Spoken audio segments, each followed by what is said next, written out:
පිටුතුන අහලා තියෙනවද සමාජයේ කතාවක් තියෙනවා ප්‍රශ්නය අනුන්ගේ වෙනතා උත්තර දාර්ශනික. ඒ කියන්නේ ප්‍රශ්න තමන්ගේ නෙවෙයි නම් අපිට පුළුවන් ආවකට කලබල වෙන්න එපා. ලෝකේ හැටි කොහොම තමයි. අපි හිතමු දැන් දරුවෙකුට මොකක් හරි අසනීපයක් වුණා ඉස්පිරිතාලේ යනවා ගිහින් ඒ අම්මා අඬනවා වැළපෙනවා. දැන් අපිට පුළුවන් කියන්න ඒක මොකට අඬනවා කියලා නැහැ. කරන්න පුළුවන් යාති කරන්න. ඒකට අපි මොකද පුජාවක් කියන්නේ? ඔයගොල්ලෝ තියමු. ඒකට වෛද්‍ය ප්‍රතිකාර වුණා. ඒවා කරමු. කලබල වෙලා අපි හිතනවා කරන ප්‍රබලවන්න ප්‍රශ්න විසඳන්න බෑ. දැන් අපිට දාර්ශනිකව ධර්මානුකූලව අර අම්මගේ හිත හදන්න පුළුවන්. හැබැයි තමන්ගේ දරුවන්ට පොඩි කිවිසුමක් කියනවා චිකන් මුත්‍යාල ගන්න මේ කොරෝනා ගන්න මේ දවස්වල ලෙඩ පැතිරෙනවා ඒ විශේෂ දෙයක් මේ මොකකට නැතිද දැන් දෙකොණමත්තු කරගෙන නගලනවා ආරම්භය අච්චරාසනේ අයිසුවේ කියලා අපි ඕම සංසුන්ව ඒකට කරන්න ඕනේ උපදෙස් දෙනවා ධර්මානුකූලව තමන්ගේ දරුවට කිව්වම කියපුවම අපිට ධර්ම මත ගන්න ඉන්නේ මොකද මත ගන්න විනාඩියක් එයි ප්‍රශ්නේ අනුන්ගේ වෙනතා අපි මුක්ති විඳින්නේ අපි එළියේ ඉඳන් ඒ ගැන දකිනවා අපිට ධර්මානුකූලව කර්මානුකූලව හේතුඵල වශයෙන් දිනලතිව සෑහළු මනසින් ඒ දිහා බලන්න පුළුවන් එතකොටයි අපි ඇත්ත දකින්නේ ඒ ප්‍රශ්නේ මගේ කියලා ඒක මුක්ති විඳින්න ගත්තම ධර්මයේ මත ගන්න කරන්න ඕන දේ මත ගන්න බුදුහාමුදුරුවෝ දේශනා කරනවා අනුන්ගේ ප්‍රශ්න විතරක් නෙවෙයි තමන්ගේ ප්‍රශ්න දිහා විදහස් මනසෙන් බලන්න පුළුවන් කොහොමද සිහිය පිටවද සිහිය පිටවද හැබැයි සිහිය පිටවද නැත්නම් තමන්ගේ ප්‍රශ්න නෙවෙයි අනුන්ගේ ප්‍රශ්න සිහියෙන් දකින්න බෑ දැකලා තියෙන සමහර පිටනවා කාර්යයක් කප්පක් අපට වාරවල මේ කරනවා අර මේ කරන මනුස්සයා කිරින්නේ නෝ බලන්න මනුස්සයා කාන්ත හැදලා දෙන්නේ ඒක ප්‍රශ්න තමන්ගේ දෙන්නේ අනුන්ගේක මුක්ති නේද අකුල කෙනිලා ලේ කියන මනුස්සයා කිරින්නේ නෝ බලන්න මේ මනුස්සයා කාන්ත එන්නේ අනුන්ගේ අපි උපාදාන කරගෙන ඒක කොටස් කල්පේ කියලා ඒක මේ මට වෙනවා වගේ තමන් විදින සිහියෙන් අනුන්ගේ කකුල කැපුණා ඒක දිහා බලන්න පුළුවන් අපිට මුක්ති නොවින්ද තමන්ගේ කකුල කැපුණා නේදවත් අපිට ඒක දිහා බලන්න පුළුවන් මුක්ති නොවින්ද සිහිය ඒ සාපි මුලින්ම මේ මෙච්චර ගොඩාක් කරුණු කියනකොටද විතරම පටලවා ගන්න දෙයක් තමයි සතියයි උපාදානය. උපාදානය තමයි සතියට තියෙන ප්‍රබලම බාධක. උපාදානයෙන් තමයි හැමතිස්සෙම සතිය විනාශ කරන්නේ. සතිය මතු කර ගන්න ඕන උපාදානයෙන් සිත ප්‍රවා ගන්න ඕන. මොකක්ද උපාදානය කියන්නේ? අතීත වර්තමාන අනාගත කියන හැම අරමුණක්ම මානසික මුක්ති විඳින ගතිය ඒකේ කොටස් කන්නේ ගතිය ඒකේ ගිලෙන ගතිය ඒකට නැස ගන්න ගතිය දැඩිව ග්‍රහණය කරන ගතිය විඳින ගතිය ඒක තමයි සිහිය කියන්නේ ඒක වඩා වෙනස්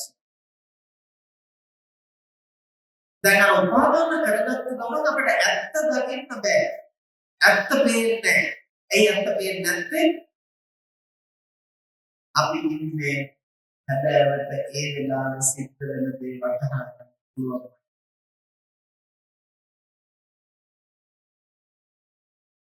අපි උදාහරණයක් ගත්තොත් දැන් අපි හිතමු දැන් දීර්ඝ කාලයක් අපි සංගම මිත්‍රශීලීව ඇසුරු කරපු කෙනෙක් කාලයක් අපේ දුරස් වෙලා ඉන්නවා කලකින් දුන්නේ හදිස්සියෙම එනවා දැන් එනවා කියලා කිව්ව ගමන් එනවා දැක්ක ගමන් අපිට මතක් වෙන්නේ මොකද්ද? මගේ යාළුවා මගේ මිත්‍රයාට උදා උදව් කරලා තියෙනවා. කෘතවේදී හැදීමකින් ආදරයෙන් අපි පිළිගන්නවා. හැබැයි මෙවර එතනත්ත ඇවිත් තියෙන්නේ කාගේ හරි කීමකට අපිත් එක්කලා අර හොඳ හිතින් නෙමෙයි අපිට අනාත්මයක් කරලා යන්න කාගේ හරි අල්ලසක් අරගෙන ඇවිත් තියෙන්නේ. හැබැයි අපි ඔහුව පිළිගන්නේ මිත්‍රයා යාළුවා කියන සම්මුතියම. ඊට පස්සේ අර කරන්න ඕන හානියක් කරලා ඔහු පිටත් වෙලා යනවා. ඊට පස්සේ දැන් අපිට මොකද වෙන්නේ?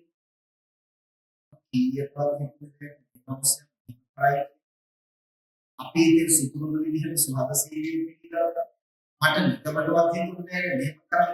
දැන් අනතැවෙනවා. දැන් පසුතැවි තැවි අර වෙච්ච සිද්ධි ගැන කල්පනා කරලා බලනකොට එකින් එක මතක් වෙනවා. ප්‍රශ්න උත්තර දුන්නේ පුදු විදිහට. ගිනාවනේ සුපුරුදු විදිහට එන්නතු කමකින් නෙමෙයි. මිනිහට ගැසුන්නේ බැලුවේ අමුතු විදිහට. දැන් ඒ මනුස්සයා සුහදව නෙමෙයි ආවේ අනතුරක් කරන්නයි ආවේ කියන බවට සටහන් සංඥා පැසුණු විදිහේ මොහොතේ බලපු විදිහේ ඉරියව්වක් විදිහේ උත්තර දෙන්නේ හැම තැනම තිබිලා තියෙනවා මේ මනුස්සයා අතුරුකමක් කරන්නයි ආවේ කියන ගති ලක්ෂණ. දැන් මේ එකක්වත් අපි දැක්කේ නැත්තේ ඇයි? අතීත සංඥා උපාදාන කරගෙන ඒ තුලින් ලෝකයේ දැනුවා වර්තමාන සමාන කිසිවක් දැක්කේ. අන්තේ නිසා කියනවා සිහියෙන් ඉන්නවා කියන්නේ වර්තමානයේ ජීවත් වීම. වර්තමානයේ ජීවත් වීම කියන්නේ අතීත අනාගතය අමතක කරනවා කියන එක නෙමෙයි. අතීතයේ භුක්ති විඳින්නේ අනාගතයේ භුක්ති විඳින්නේ අවශ්‍ය නම් අතීතයේ සිහි කරනවා. අපිට සිහි වෙන්න නැත්නම් ඒ මොහොතේ හොඳ වේදිකාවක් ඇති වෙන්නේ නැහැ. හැබැයි මේ අතීතයේ සිහි කරලා හොඳ වේදිකාවක් කරගන්නවා වගේම මේ වෙලාවට මොකක්ද වෙන්නේ? අවබෝධ. ඒ නිසා සිහිය තියනවා නම් අපි කලින් ගත්තු සංඥා සටහන අරමුණු මනෝභාවය චිත්ත සංකල්පනා එක්කලා හිර වෙන්නේ නැහැ. වැగిලෙන්නේ නැහැ. මේ වෙලාවේ ඇත්තටම මොකක්ද වෙන්නේ කියන අවබෝධය. ඒ වගේම තමයි ලෝකේ ගැන අවබෝධයෙන් ඉඳලා විතර අපිට සම්පජඤ්ඤය දියුණු කරන්න බෑ. සති සම්පජඤ්ඤය. සතිය සහ සම්පජඤ්ඤය දියුණු වෙනකොට දකින්නේ සෝතමාන්‍ය හඳුනා ගන්න බැහැ කරන්නේ. ඒකට මගේ මනස ප්‍රතිචාර දක්වන විදිහම හදාගන්න. ඒ මොකටද? දැන් අපි මේ අයගේ නම් කරමු. අපි හිතමු තරහ ඉඳන් අපි අහනවා ඇයිද මේ තරහගෙන ඉන්නේ? මොකක්ද මේ උත්තර? ආයතන කරලා සාප්‍යා කරලා සාප්‍යා සාප්‍යා දැන් අපිට තරහ එන්නේ අනුන්ගේ වැරද්ද නිසා කියලා තමයි අපිට හිතෙන්නේ. ඇත්තටම මොකක් නිසාද අපිට තරහ එන්නේ?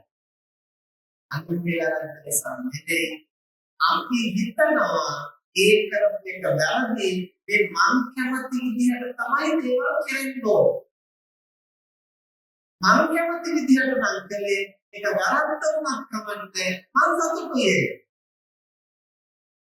ඒක මිනිස්සු තරහ ගන්නේ කෝප වෙන්නේ වැරදි කරන නිසා නෙවෙයි. වැරද්ද කළත් අපි සතුටු වෙනවා ඒක මට ඕන හැටියට කරා. දැන් ගැරන්ටි දෙන්නේ කාරණා දකින්නකොට අපිට පොඩේ අරමුණ අනේදී අසරණය ඇල්ලුවානේ කියලා මහා කලබලයක් ඇති වෙනවා. දැන් අපි ඒකත් එක්ක ගැටෙනවා. ඌම පිටිපස්සේ ගිහිල්ලා අපිට කරච්චලකට කුස්සියෙන් බීරි කරනවා පස්සේ අපිට නිකන් ජීවිතي සතුටක් එනවා ඇතුලේ. දැනෙනවා. දැන් අර ගෙම්බා අන්නනකොට ගැරන්ටියකට තරහාවේ මීයා අන්නනකොට සතුටුනේ මොකක්ද? දැන් ගෙම්බාවලට එක වැරදි නම් මීයාලට එක වැරදි. නමුත් වැරදි වලට මට අදාළ මට ඕන වැඩේ කියනවා නම් අන්න එනවා අපිට තරහයි. තරහේ ලෝකේ පිරිසි වැරදි කරන නිසා නෙවෙයි මම කැමති දේවල් කරනවා. මම කැමති දේ නම් කරන්නේ ඒක හරියද වැරදිද මට අදාළ නැහැ මම කැමති. එහෙනම් අපි තරහගෙන තියෙන්නේ ලෝකෙ වෙච්ච සිද්ධියට නෙවෙයි මම ඒකට ප්‍රතිචාර දක්වන්නේ මම ඒක ගැන බලපු විදිහ. එහෙනම් අපේ මනසේ රාගය, ද්වේෂය, මෝහය, ඊර්ෂ්‍යාව, මාන්නය, දුකකම ඔක්කොම ජනිත වෙන්නේ ලෝකේ ප්‍රශ්න නිසා නෙවෙයි ඒක දිහා සමහරකට. ඒ මම බලන විදිහ මොකක්ද කියලා අවධානයෙන් ඉන්න පුළුවන් නම් තමයි මගේ මනසේ කෙලස් ඇති වෙන හැටි හඳුනගන්න පුළුවන්. හඳුනගත්තොත් විතරයි ඒක දුරු කරන්නේ. සාමාන්‍යයෙන් අපි අනිත් කෙනා තමයි වැරද්දන්නේ ඒ නිසායි මට තරහ කියලා හිතන තාක්කල් අනුන්ගේ වැරදි කරන්න හදන නිසා තමන්ගේ සිත සාකස ගන්න උත්සාහ කරනවා. ඒක ප්‍රශ්නේ දැකලා නැහැ. ප්‍රශ්නේ හේතුව දැකලා නැහැ. ඒක ප්‍රශ්නේ දැකලා නැත්නම් ප්‍රශ්නේ හේතුව දැකලා නැත්නම් මොකද ඒක වෙනස් කරන්නේ? ඒ නිසා සතිය තිබුණොත් විතරයි මේ ගැටලුවයි මේ ගැටලුව නිර්මාණය හේතුව මේකයි කියලා හේතුව ඵලයෙන් පිළිගන්නවා. ඒක නැත්නම් අපි හැඟීම් වලට වහල් වෙලා අපේ ප්‍රශ්නෙට අනිත් අය තමයි වගේ කියන්නේ. දැන් එහෙනම් සිහිය පිළිබඳව අපි තවත් කාරණයක් අපි දැන් කාරණා දෙකක් කතා කරලා සිහිය. සිහියේ එක් ස්වභාවයක් තමයි උපාදානයට ප්‍රතිවිරුද්ධයි. උපාදානය කරන්නේ අරමුණේ දිලෙන ගතිය, අරමුණ විදින ගතිය, අරමුණේ මුසපත් වෙන ගතිය, අරමුණේ කොටස් කරු වෙන ගතිය. ඒක උපාදානයේ ස්වභාවය. සිහියේ ගතිය තමයි අරමුණ භුක්ති විඳින්නේ, අරමුණේ කොටස් කරු වෙන්නේ නැහැ, අරමුණේ ගිලෙන්නේ නැහැ. එළියෙන් නම් බලනාසේ අරමුණ දිහා බලන්න. සතියේ එක ලක්ෂණ. දෙවෙනි ලක්ෂණය තමයි අරමුණ දකින්නාසේම අරමුණට මගේ මනස ප්‍රතික්‍රියා දක්වන්නේ කොහොමද කියලා දැනෙන්න ඕන. මම හරියට දකින්න ඕන ඒක මුක්ති විඳින්න නැතිව ඒක මුක්ති විඳිනවා නම් කියලා දැනගන්න මගේ මනස දැන් කොහොමද තියෙන්නේ. අවුරුදු 10කට 15කට ඉස්සල්ලා වෙච්ච සිද්ධිය සීකරනකොට මගේ මනසට මොකද වෙන්නේ? අර පුද්ගලයා වැරද්දක් කරනවා ඒ වැරද්ද මට පේනවා ඔහු වැරදි තමයි. මේක දකිනකොට මට මොකද වෙන්නේ? අනිත් කෙනාගේ වැරද්ද දකිනකොට මට නිනව නැත්තම් ඒක නැත්තම් සිහිය නැහැ. අනුන්ගේ වැරද්ද දැක දැක අනිත් අයත් එක්ක ගෝරි කර කර ලෝකේ කන පිට හරවන්න දකලනවා නිසා තමන්ට සිද්ධ වෙන අනර්ථය දැකලා ඒක සකස් කරගන්න සම්පූර්ණ. ඒ නිසා යම් කිසි අවශ්‍යයි ලෝකය ඇහැට කනට නාසයට දිවට කයට සිතට අරමුණු වෙන අරමුණ දිහා ඒක මුක්ති විඳින්න නැතුව එළියෙන් බලන්නාසේ ඒ දිහා බලන්න පුරුදු වෙන්න ඕනේ. මේ බලන වෙලාවේ මගේ මනස ප්‍රතිචාර දක්වන්නේ කොහොමද? මගේ මනස හැසිරෙන්නේ කොහොමද කියලා අපට වටහා ගන්න. අවම වශයෙන් මේ කාරණා දෙකවත් අපි හඳුනාගෙන ඉන්න ඕනේ සිහිය දියුණුව. ඔය කාරණා දෙක හරියට හඳුනාගෙන අපිට ඕනෑම අරමුණක් තීතරමුණක් නාගතරමුණක් වර්තමාන අරමුණක් දිහා බලන්නට පුළුවන් නම් ඒකේ ඉලෙන්නේ නැතිව කොටස් කරුවෙක් වෙන්නේ නැතිව හැඟීම් වලට වහල් වෙන්නේ නැතිව අරමුණ දිහා බලන්න පුළුවන්. තොන ඒ අරමුණට මගේ මනස මේ වෙනාවේ ප්‍රතිචාර දක්වන්නේ ප්‍රතික්‍රියා දක්වන්නේ කොහොමද කියලා. මොකද ඒ ගැන දැනගත්තොත් මගේ මනස ප්‍රතික්‍රියා දක්වන්නේ කොහොමද කියලා අවදියෙන් හිතියොත් විතරයි මම හැඟීම් වලට වහල් වෙනවද නැද්ද කියලා තේරුම් ගන්න පුළුවන්. එහෙම නැත්නම් ඒක වැටහෙන්නේ නැහැ. ඒ නිසා බාහිර අරමුණක් ඒකට මගේ මනස ප්‍රතිචාර දක්වන ආකාරය කියන අරමුණු දෙකම ගැන අපිට පිටි ඉඳගෙන බලාහින්නාසේ බලන්නට පුළුවන් නම් අන්තේ ගුණය තමයි සති එහෙම නැත්නම් සිහිය කියලා. දැන් ඔය සිහිය තමයි අපි කායානුපස්සනා, වේදනානුපස්සනා, චිත්තානුපස්සනා, ධම්මානුපස්සනා වශයෙන් පුහුණු කරන්නේ. කායානුපස්සනා කියනකොට කය දිහා පිටින් ඉඳගෙන බලනවා වගේ බලන්න දක්ෂ වෙන්න. ආනාපාන සති වඩනවා නම් ආස්වාස ප්‍රස්වාස පොඩ දීර්ඝ හුස්ම ගන්නකොට කෙටි හුස්ම ගන්නකොට හුස්ම දීර්ඝ කර කෙටි කර අභ්‍යාස කරන එක නෙමෙයි.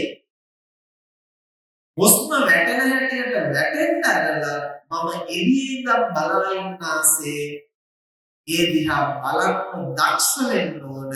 ඒක කියන්නේ කොහොමද? ඉරියව්ව පවත්වනකොට එතන කය සහ සිත අන්‍යෝන්‍යව බද්ධ වෙලා මේ ක්‍රියාව කෙරෙන්නේ කොහොමද කියලා ඉරියව්ව බලන පස්සේ බලන්න උත්සාහ කරන්න. මේ විදිහට මේ මනස ඊළඟට වේදනානුපස්සනාව වඩනකොට වේදනාව දිහා බලන්න මුක්ති විඳින්න නැහැ. දැන් අපි වේදනාව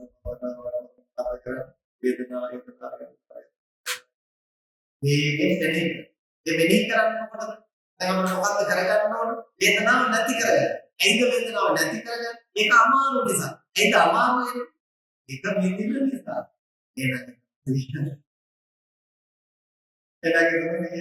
එහෙනම් වේදනානුපස්සනාව කියන්නේ වේදනාවත් එක්ක පොරාලන එක නෙමෙයි. වේදනාව කියලා වේගයෙන් නැති කරගන්න හිතන එක නෙමෙයි.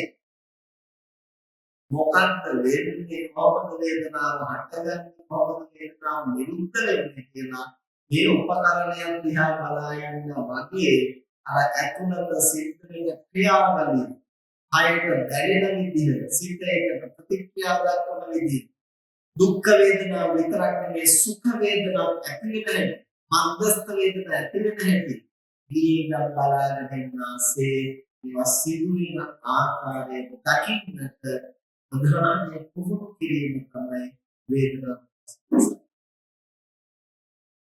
චිත්තානුපස්සන සතිපට්ඨානෙ මට මානසිකයක් ඇති වුණා මට ද්වේෂයක් දෙයක් ඇති වුණා කියලා මේකත් එක කලබල වෙන එක වෙන මනෝභාවයක් වගේ නෙමෙයි ඇති වෙච්ච එක මොකක්ද ඒක කොහොමද ඇති වෙන්නේ කියලා මොකද එළියෙන් බලනවා වගේ ඒ දිහා බලන්න උත්සාහ. එහෙම බලනකොට තමයි මේ මානසික සතෙක් වගේ හැසිරෙන හැටි කෝපය ඇති වෙච්ච වෙලාවට පොඩ්ඩක් මනස දිහා බලන්න. මනස දිහා බලන්න බැලුවා ඉස්සරහ කණ්ණාඩියේ තියෙන මුණ බලන්න. මොකද වෙලා තියෙන්නේ දෙවි වෙලා කළු වෙලා. ඇයි මේ ඇතුලේ තියෙන පීඩන? ඒකත් එක්ක පොඩ්ඩක් බලන්න උත්සාහ කරනකොට මට මේ මොකක්ද වීගණය?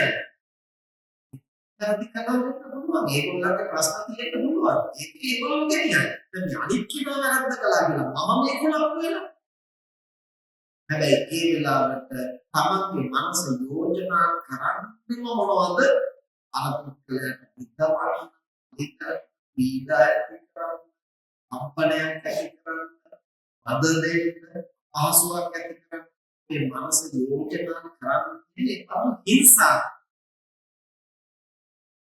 ව්‍යාපාද සංකල්පනාවෙන් පස්සේ විහිංසා සංකල්ප ව්‍යාපාදේ මතුවෙච්ච ගමන් හිංසා ඒක කාය හිංසාව වගේ අතරේ මනසටවත් විත්තයි.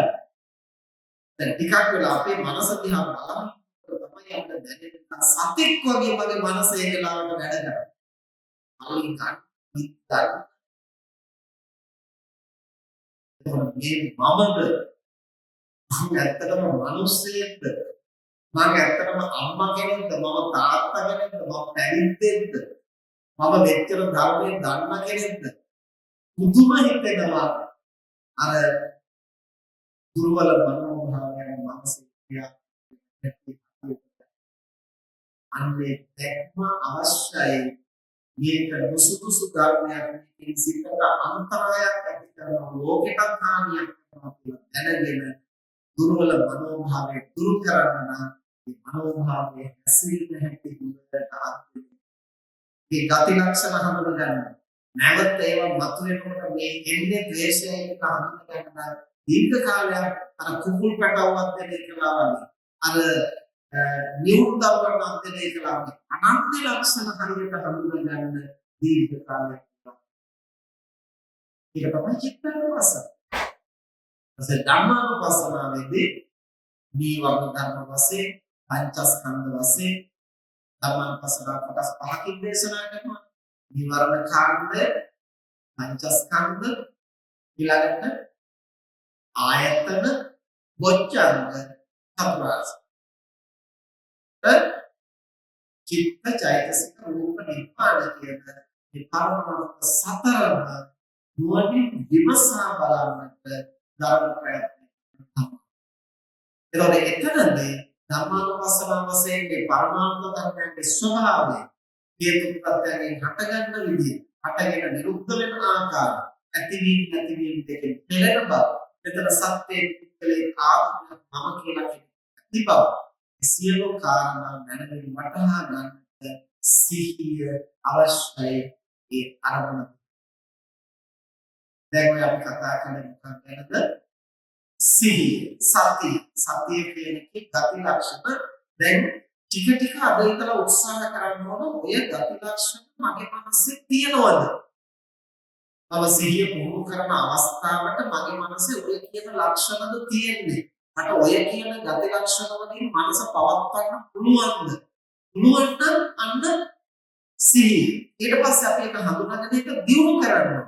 දියුණු කරලා අවශ්‍ය ඕනම වෙලාවක මේ මානසික තත්ත්වය අවදි කරගන්නට පුළුවන් වෙන හැටියට දියුණු කලක් කියලා. අන්න ඒකට තමයි සතිපට්ඨානය කියන්නේ. ඊළඟට සම්පජාන. සම්පජාන කියලා කිව්වේ නුවණ ඇති වෙන විදිහට විමසිලිමත් මනස පුහුණු කරන ආකාරය. සම්පජානයෙන් තමයි ප්‍රඥාව අවදි වෙන්නේ. මොකද සම්ප්‍රදාය කියන්නේ අර අපි හැමතිස්සෙම ලෝකයේ දිහා බලන්නේ අපි පුරුදු වෙලා තියෙන දේ. දැන් මම කියන්නේ අපේ තරහේ කක්සාරෝ අනුකේවර නිසා මේක තමයි අපි හිතන්න පුරුදු වෙලා. දැන් ඒ පුරුදු වෙච්ච එක වෙන එක ඇත්ත වෙන මේක.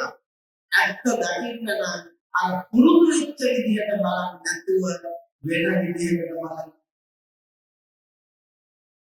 ඒසා අපි විතරම ලෝකයකට කල්පනා කරන්නේ විමසන අපිට ලෝකයකට විමසන. අපිට විමසලිමත් බවක් තියෙනවා. අපි ලෝකයකට විමසන්නේම එක්කෝ හැදීම් වලට උච්චාරණ වලට පහළ වෙනවා. එහෙම නැත්නම් නෞගත්කම් මත, එහෙම නැත්නම් බැහිමත්, එහෙම නැත්නම් සමාජ පෙළඹවීම මත ඔය වගේ කාරණාත් එක්කලා තමයි අර එහෙම නැත්නම් අත්දැකීම. ඕවා මත තමයි අපි ලෝකේ දිහා බලන්නේ. විදර්ශනා කියන්නේ එහෙම නැත්නම් සම්පජඤ්ඤ කියන්නේ ඔය විදිහට බලන එක නෙමෙයි. මොකද රුචි අරුචිකම් වලට වහල් වෙලා ලෝකේ දිහා බලනකොට අපිට ඇත්ත පේන්නේ අපේ රුචි අරුචිකම් තමයි මතුවෙන්නේ. ඒකට මම අර කිව්වේ මීයා ගෙම්බ කරඩියා මීයා අල්ලනකොට ඒකේ වැරද්ද පේන්නේ නැහැ අපිට. ඇයි? මම ඒකට කැමති නිසා. ඒ කරඩියාම ගෙම්බ අල්ලනකොට ඒක මහා බරපතල අපරාධයක් වගේ අපිට පේනවා. ඇයි? රුචි අරුචිකම් වලින් දකිනකොට ඒකේ තියෙන ප්‍රශ්නේ පේන්නේ. ඊළඟට දැනුම්කම් කියන්නේ අපි විශ්වයක් පිළිබඳ ලෝක සම්මුතියේ හැටියට ඉගෙන ගන්නද ලෝක සම්මුතියේ හැටියට බැලුවා කියලා පරමාර්ථ වශයෙන් යථාර්ථය. ඊළඟට ඇබ්බැහි මොකද නරකව වෙන්න පුළුවන්. ඇබ්බැහිට අනුව බැලුවයි කියලා මේ මොහොතේ ක්‍රියාත්මක වෙන්නේ. ඒ නිසා තමයි අර කලින් අපි අසුරු කරපු කෙනා මිත්‍රයෙක් හැටියට දකින්න අපි ඇබ්බැහි වෙලා හිටියා. අදත් අපි ඔහු දිහා බැලුවේ මිත්‍රයෙක් හැටියට. අන්න ඇත්ත පෙනුනේ. කලින් ඇද්දහිය අනුව බැලුවා මේ වෙලාවේ තියෙන ඇත්ත පේන්නේ අන්න ඇද්දහිය තියෙන ප්‍රශ්න. ඊළඟට අත්දැකීම් අනුව අත්දැකීම කියලා කියන්නේ යම් අවස්ථාවක අත්විඳපු දෙයක්. ඒක ඇත්තක් වෙන්නත් පුළුවන් බොරුවක් වෙන්න. අපට ලැබෙන අත්දැකීම් හැම එකම නිතරම කොහොමද නිරන්තර නැහැ. පිටුනේ දැන් අපි හිතමු මෙතන ඉඳලා අපි අර උළුවස්සේ කියන දිහා බලනවා. ඒ බලනකොට බැලුවට පස්සේ මම කියනවා මගේ ඇස් දෙකටම දැක්කම මෙතනින් ආවා. හැබැයි ඇස් දෙකෙන් දැක්ක කිව්වට මගේ ඇස් දෙකෙන් ඒ අරමුණ පෙනෙන්න මම ඉන්න තැන ඒ අරමුණ තියෙන තැන අතර දුරක් ප්‍රමාණය අනුව රූපය පැහැදිලි වෙනවා. මෙතන තියෙන ආලෝකය අනුව රූපය පැහැදිලිද අපැහැදිලිද කියන එක තියෙනවා. මේ වෙලාවේ මේ වායු ගෝලයේ තියෙන ජල වාෂ්ප ප්‍රමාණය අනුව ඒ රූපය මට හරියට පේනවා නැත්නම් මෙතන තියෙන දූවිලි අංශ ප්‍රමාණය මත ඒක හරියට පේනවද නැත්නම් තියෙනවා. මේ වෙලාවේ මගේ ඇහි තියෙන කබ කඳුළු වලට අනුව ඒක හරියට පේනවද නැත්නම් තියෙනවා.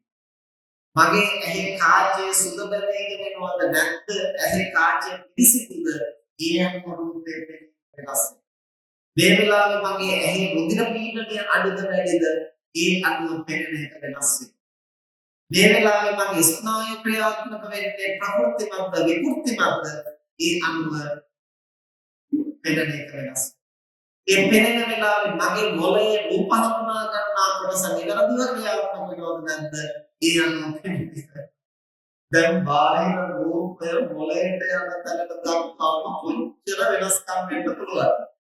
ඊට පස්සේ ඒක ඇහෙන් නෙමෙයි අපි දකින්නේ කොහෙද දකින්නේ සිතින්. මේ වෙලාවේ මම ඉන්න මනෝභාවය මොකක්ද? මම භීතියෙන් නම් ඉන්නේ අරක දකින්නකොටම මම බය වෙනවා. එයි භීතියෙන් ඉන්නකොට ඇහෙන පෙනෙන දැනෙන හැම දෙයක්ම බිය ජනක දෙයක් මම ඉන්නේ කෝපයෙන් නම් ඇහෙන පෙනෙන දැනෙන හැම දෙයක්ම කුපිත වෙන්න කරුණු හැටියටයි දැනෙන්නේ. මම ඉන්නේ රාගයෙන් නම් ඇහෙන පෙනෙන දැනෙන හැම දෙයක්ම වැළඳ ගන්නට සුදුසු දෙයක් හැටියටයි දැනෙන්නේ. මම ඉන්නේ සැකයෙන් නම් ඇහෙන පෙනෙන දැනෙන හැම දෙයක්ම ගැන සැකයක් තමයි හිතෙන්නේ. මේ විදිහට අපි ඉන්න මානසික තත්ත්වය අර රූපයට දෙන අර්ථකථනය ඔන්න ඔය විදිහට පිටින් ඇහැ මොළය දක්වා මේ අරමුණ වෙනස් වෙනවා. ඒකට දෙන අර්ථකථනය අනුව වෙනස් වෙනවා. ඒ නිසා මගේ ඇස් දෙකෙන්ම මම දැක්කා. මගේ කනට වැහුණා. මේ කතා ලෝක සම්මුතියේ හැටියට නිවැරදි වුණාට ධර්මය වටහා ගන්න ප්‍රමාණ. එක ස්වාමීන් වහන්සේ නමක් සිතුම් පොම්බේ භාවනා කරා. උන්වහන්සේ තෘතීය ධානය දක්වා ධානය උපදවාගෙන. දිනක් උන්වහන්සේ ගල්ලෙන්ට එනකොට උන්වහන්සේට ඇහෙනවා ඉතාම සියුම් කටහඬක්. මේ මොකක්ද කියලා හොඳට අහුම්කම් දෙනකොට මේ කටහඬ උස් පහත් වෙන ආකාරයත් එක්ක උන්වහන්සේට දැනුනේ ගීතයක තනුවකට. Taman කලින් අහලා තියෙන ගීතයක තනුවක් වගේ ඇහෙන්නේ. මේ අසවල් ගීතය නේද කියලා අහගෙන ඉන්නකොට ඒ ගීතයම ඇහෙන්න ගත්තා. ඊට පස්සේ මේක ගායනා කරන ස්ත්‍රියක්ද පුරුෂයෙක්ද ලයන්විත කටහඬක් නේද ස්ත්‍රියක් වගේ නේද කියලා හිතනකොට ස්ත්‍රී කටහඬකින් අර ගීතේ ගායනා කරනවා. ඊට පස්සේ මෙච්චර ලස්සනට ගායනා කරන කටහඬක් තියෙනවා නම් කාන්තාව කොහොම කෙනෙක් දෙන්නද කියලා හිතනකොට උන්වහන්සේට රූපයක් මානසිකව ලැබෙන්නේ. දැන් උන්වහන්සේ ගීතයක් අහනවා, කාන්තාවකගේ කටහඬ අහනවා, කාන්තාවකගේ රුවක් දකිනවා. උන්වහන්සේට රාගය වතුන ඥානය පිළිගන්න. පස්සේ කවුද මේ කාන්තාව කියලා බලන්න උන්වහන්සේ එළියට යනවා. එළියට ගියාම සද්දය ඇහෙන්නේ නැහැ. ආයේ ගල්ලෙන ඇතුළට ආපුවම සද්දය. පිටිපස්සෙවත් කවුරුත් ඉන්නවද කියලා ගල්ලේ පිටිපස්සට ගිහින් බලනකොට ගල පුපුරපු සිදුරකට රවුම් වෙච්ච වේලිච්ච බටකොළයක් හිටලා ඈතින් පුලන් රැල්ල බටකොළේ දීවි හදා කසන. දැන් ගීතෙකුත් නෑ, කාන්තාවකුත් නෑ, රූපෙකුත් නෑ, මොකක්වත් නෑ. හැබැයි අරහාමුදුරු ගීතෙකුත් අහලා, කාන්තා කටහඬක් අහලා, කාන්තාවගේ පුවත් දැකලා, ධානයෙත් පිළිහිලා. දැන් ඒක උන්වහන්සේගේ අත්දැකීමක් වුණාට ඇත්තක්. අපි හැමෝගෙම ජීවිතවල හොමු කවුරු හරි ඉන්න කියලා අපි කල්පනාවෙන් ඉන්නවා නම් හැමතිස්සෙම එන්න අඩි සද්දේ දොරට තට්ටු කරනවා වගේ කී පාරක් නැත්නම් ගිහින් බලනවා දැන් අපි බලාගෙන දැන් ඒ කියන කුතුහලයෙන් ඉන්නකොට හැම පොඩි සද්දයක්ම අඩි සද්දයක් වගේ හැම පොඩි සද්දයක්ම දොරට තට්ටු කරනවා වගේ ඇයි අපේ මනස විසින් උපකල්පනය කරනවා ඒ නිසා අපි ලබන අත්දැකීම් ලෝකයේ ඒක හැබෑවක් නෙමෙයි. එහෙමනම් අත්දැකීම් මත අපේ අනිත් දේවල් තීරණය කරන්න ගියොත් ඒ තීරණ නිවැරදි වෙන්නේ. ඒ නිසා උච්චාරණකම් වලට වහල් වෙනවා. දැනුගත්කම් මත පිටලා සමාජ සම්ප්‍රදාය සමාජ පෙළඹවීම් වලට වහල් වෙනවා. ඇබ්බැහි වලට වහල් වෙලා අත්දැකීම් වලට වහල් වෙලා අපේ ලෝකයේ පිළිබඳව ගන්න තීරණ නිවැරදි තීරණ නෙවෙයි. එහෙනම් නිවැරදිව ලෝකයේ ගැන තීරණය කරන්න අපි කොහොමද දැකියේ? නිවැරදිව තීරණය කරන්න මේ ලෝකයේ සැකසීලා තියෙන මූලික සිද්ධාන්ත අනුගාගෙන ඒ තුලින් බලන්න. දැන් අපි හිතමු මේ ගොඩනැගිල්ල හදලා තියෙන විද්‍යාත්මක සැලැස්ම මොකක්ද කියලා අපිට වටහා ගන්න ඕන නම් ඉංජිනේරු විද්‍යාව පිළිබඳ මූලධර්ම වාස්තු විද්‍යාව පිළිබඳ මූලධර්ම හරියට ඉගෙනගෙන ඒ මූලධර්ම තුලින් මේ ගොඩනැගිල්ල විග්‍රහ කරන්න ඕන. එතකොට තමයි අපිට ඉංජිනේරු ශිල්පයට වාස්තු විද්‍යාවට අනුව මේක හරියද නැද්ද කියලා තේරෙන්නේ. අන්න ඒ වගේ අපිට ධර්මයට අනුව බලන්න ධර්මයට අනුව දැකගන්න. ඒකට කරන්න ඕනේ ධර්මයේ තියෙන මූලික සිද්ධාන්ත හඳුනාගෙන ඊට අනුව ලෝකයේ සංස්කාර. මොනවද ධර්මයේ මූලික සිද්ධාන්ත කියලා කියන්නේ? එකක් තමයි බෙදා බලන ක්‍රමය. ඒ කියන්නේ සත්‍ය පුද්ගලයේ ආත්මය තියෙන නාම රූප ධර්ම ටිකක් මෙතන තියෙන්නේ පංචස්කන්ධය මෙතන තියෙන්නේ ආයතන 12 මෙතන තියෙන්නේ ධාතු 18 පරමාර්ථ ධර්ම 82ක් පරමාර්ථ ධර්ම 82ක් කියන්නේ රූප 28යි සිතයි චෛතසික 52යි නිවනයි. ඔය ධර්ම 82 තමයි පරමාර්ථ කියන්නේ. පරමාර්ථ කියලා කියන්නේ බෙදලා දැන් අන්තිම ඉමත බෙදලා අවසානයේ ලැබෙන මුල ශක්තිය. එහෙනම් බෙදලා බලන්නට බෑයම් කරන්න. ඊළඟට එකතු කර බලන්නට බෑයම් කරන්නට ඕනේ හේතු ඵල න්‍යාය. පටිච්ච සමුප්පන්න න්‍යාය. දැන් අද කාලේ ප ဋ ාණය කියලා සත්‍යයනා කරද්දී ප ဋ ාණය කියන්නේ හේතුඵල ක්‍රියාවලිය ඒ හේතු නැත්නම් ප්‍රත්‍ය ක්‍රියාත්මක වෙන ආකාර 27ක්. එකම විදිහට නෙමෙයි. ඒවා ප්‍රත්‍ය වෙන්නේ විවිධ ක්‍රමවල. ඒ විවිධ ක්‍රමවල ප්‍රත්‍ය වෙවි දේවල් ගොඩනැගෙන ආකාර. එතකොට බෙදා බලන්න ඕනේ පරමාර්ථ ධර්ම වශයෙන් එකතු වෙන හැටි බලන්න ඕනේ හේතුඵල වශයෙන් කොහොමද කියන්නේ. ඊළඟට ත්‍රිලක්ෂණ වශයෙන් විමසා බලන්න. ඊළඟට චතුරාර්ය සත්‍ය වශයෙන් විමසා බලන්න. මෙන්න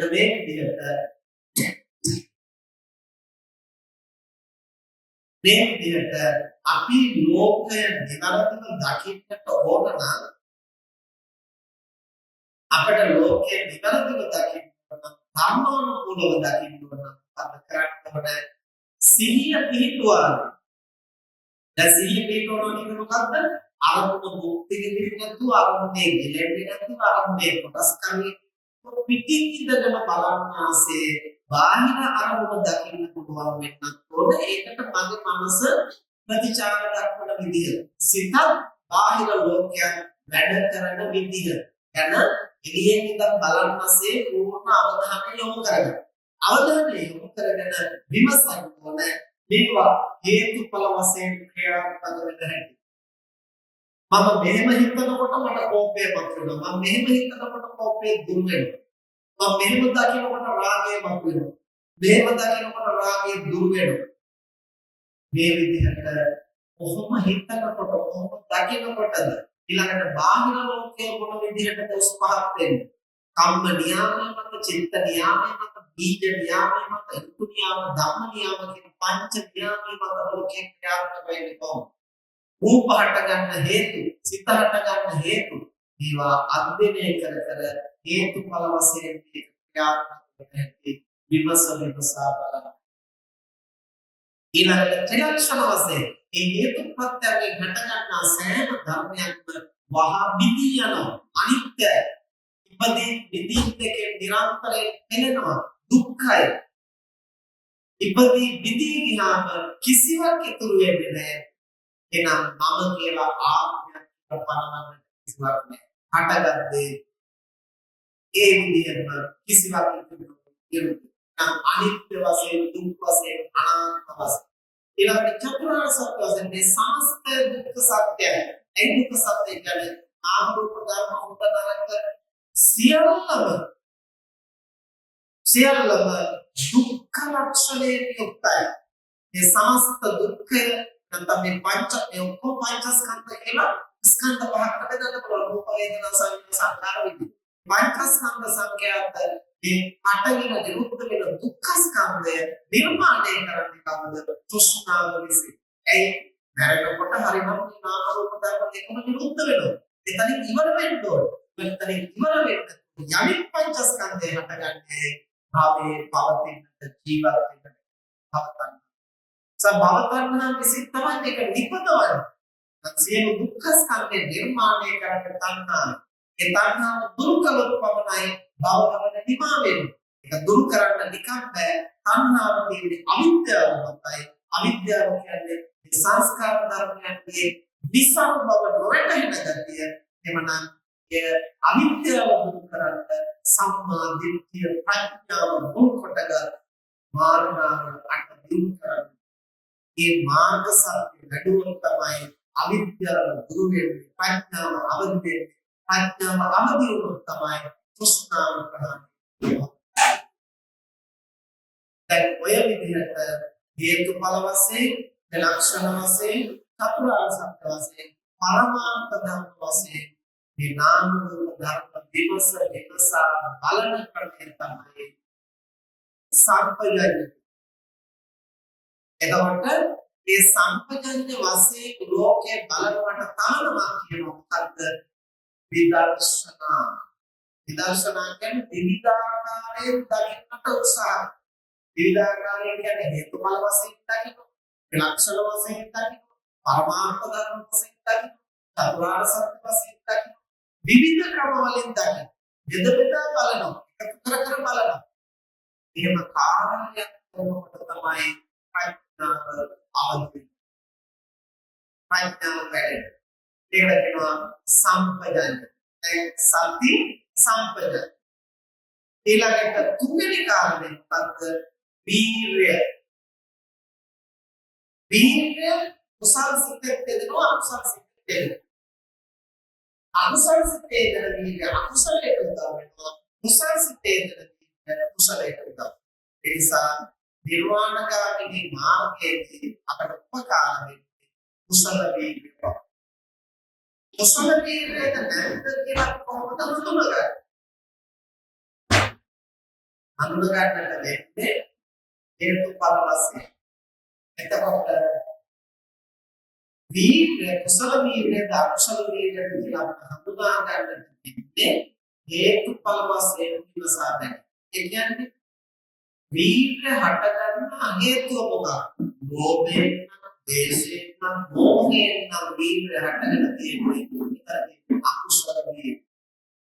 අලෝභයෙන් නම් අද්වේෂයෙන් නම් ප්‍රඥාවෙන් නම් ඒ වීර්ය හටගත්තේ ඒ වීර්ය කුසල.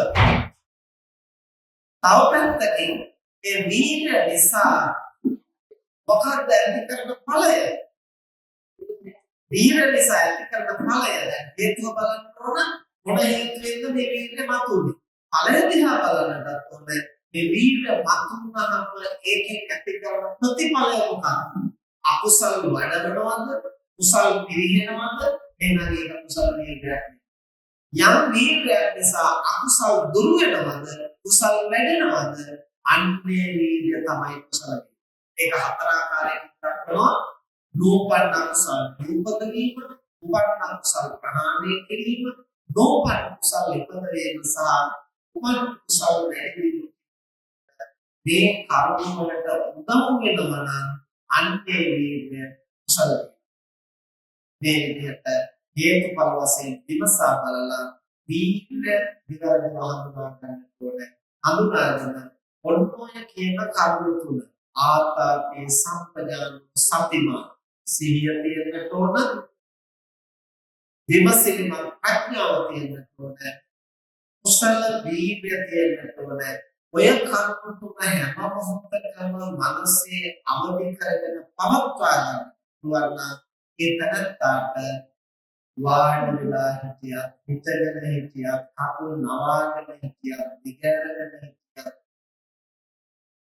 එහෙම නැත්නම් වික්ෂිප්තව හිටියත්, ඒ රාගයේ මතුනත්, ද්වේෂයේ මතුනත්, එහෙම නැත්නම් කුසල් සිතක් මතුනත්, මේ කුමක් මතුනත් අපට සිහිය, ප්‍රඥාව, වීර්ය වහා අවදි කරගන්නට පුළුවන් නම් ඒ හැම අරමුණක්ම කමටහනක් කොටගෙන යථාර්ථයේ දකින්න දර්ශනා කරනවා. එබඳු කෙනෙකුට තමයි අනුක්‍රමයෙන් සිත දියුණු කරන්නට, සිත පුහුණු කරන්නට පුළුවන්. සිත පුහුණු කරනවා, දියුණු කරනවා කියලා අපිට ඔය ගුණාංග තුන ඇති කරගෙන ප්‍රධාන වැඩ තුනයි කරන්න තියෙන්නේ. ඒ වැඩ තුන තමයි දුරු ගුණ හඳුනාගෙන දුරු කිරීම, යහ ගුණ හඳුනාගෙන දියුණු කිරීම, ලෝක ධර්ම නුවණින් අවබෝධ. භාවනා කරනවා කියලා රහත් වෙනකම් අපට කරන්න තියෙන වැඩ තුනයි. දුර්වලකම් හඳුනා ගන්න ඕන, හඳුනාගෙන දුරු කරන්න ඕන. ගුණ මොනවද දුර්වලකම්? ලෝභය, ද්වේෂය, ඊර්ෂ්‍යා, මානය, දීප්තිය, සෝකය, පසුතැවීම, උදාසීන එක්කම දුර්වලකම්. හඳුනා ගන්න ඕන, හේතු හඳුනා ගන්න ඕන, දුරු කරන්න පුළුවන් වෙන්න.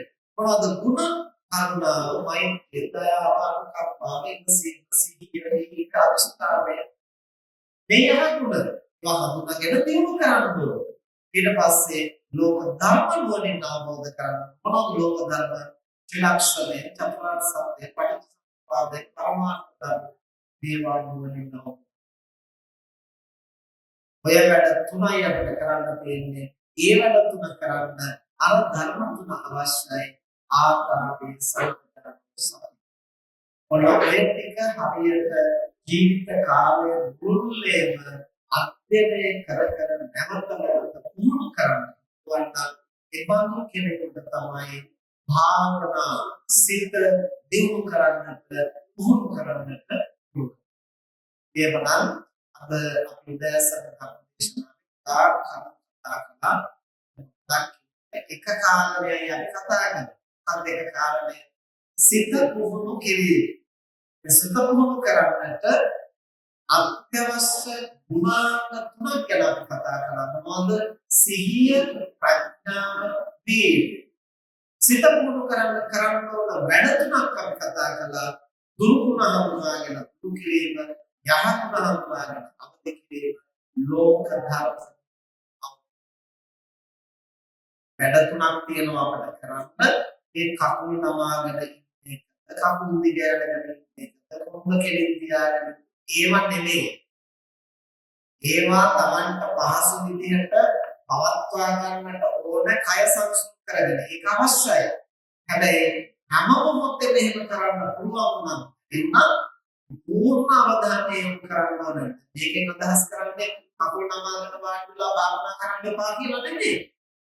වාඩි වෙලා භාවනා කරන්න ඕන නම් ඒක කරන්න අපේ කය පුරු කරගන්න. කකුල් නමන්න බැරි නම් නමන්න පුහුණු වෙන්න ඕන. ඒක භාවනා කරනකොට හොඳ පහසු ශක්තිමත් ඉරියව්වක්. ඒක සිත එකඟ වෙන්නට සිහිය උපදවා ගන්න හොඳ ඉරියව්වක්. හැබැයි ඒකත් පුහුණු කරන්න ඕනේ. ඒක පුහුණු කරනවා මගේම භාවනාව යන ඒක විතරක් කියන වැරදි අදහසක් එන්නේ. අනිත් ඕනම ඉරියව්වක භාවනා කරන්න පුළුවන්. මොකක්ද භාවනාව කියලා කරන්න තියෙන්නේ? වැඩ තුනක් කරන්න තියෙනවා. ඒ වැඩ තුන කරන්න නම් ගුණාංග තුනක් තියෙනවා. මේ සමස්ත කාරණා ටික අපි කතා කරන්නේ මේවා එකපාරක් මනසේ දාන්න නැවත නැවත අහන්න යන්නේ සාකච්ඡා කරන්න ඕන. ඒ සියල්ලකටම වඩා අවශ්‍ය දේ තමයි ප්‍රායෝගික ඒ වාක්‍යයට මානස